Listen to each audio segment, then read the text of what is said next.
SPN news आवाज नाशिकचा।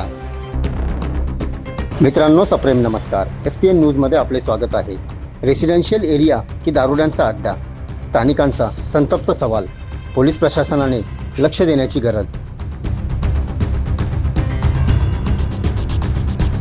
सविस्तर वृत्त असे, सातपूरच्या सातपूर कॉलनी परिसरात रहिवासी परिसराला जणू एखाद्या दारूच्या अड्ड्याचे स्वरूप प्राप्त झाले की काय, असा संतप्त सवाल स्थानिक नागरिकांनी केला आहे। या ठिकाणी गणपती मंदिराच्या बाजूला रात्री 10 ते 11 वाजेच्या सुमारास असंख्य टवाळखोर दारू व गांजा पित असतात, अशी तक्रार स्थानिकांनी बोलून दाखविली आहे। यावेळी स्थानिक रहिवासी राकेश शिंदे यांनी अधिक माहिती देत प्रश्न उपस्थित केला आहे।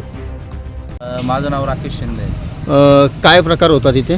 इथे दररोज लोक येऊन रात्री दारू पितात। इथे लाईट नाही, अंधार असतो, गाड्या पार्किंग केलेल्या आहे। पण तुम्ही बघाल इथली हालत तर इथे सगळीकडे दारूच्या बॉटल पडलेल्या आहे। रात्री 1-2 वेळा मला गांजा पिताना पण इथं मुलं दिसलेले, तर त्यावर थोडंसं म्हणजे बघितलं पाहिजे कोणीतरी। तुम्ही राहायला इथेच आहे का? हा, इथेच राहिलं मी, घर इथेच आहे माझं। साधारण किती वाजता? 10-11 नंतर असतं इथे। पोलीस प्रशासनाला काय आवाहन कराल? हेच की त्यांनी इथे यावं, बघावं, जर म्हणजे राऊंड वगैरे घ्यावा किंवा कुणी असेल असे प्रकारचे टोळके इथे दापिणारे वगैरे, तर त्यांना इथे हटकावं। कारण की रेसिडेन्शियल एरिया आहे, हा अड्डाच बनत चालला आहे। आता पोलीस प्रशासन कशा प्रकारे गस्त वाढवून या टवाळखोरांचा बंदोबस्त करणार हे बघणे तितकेच महत्त्वाचे ठरणार आहे। SPN न्यूजसाठी प्रतिनिधी सोहेल खान।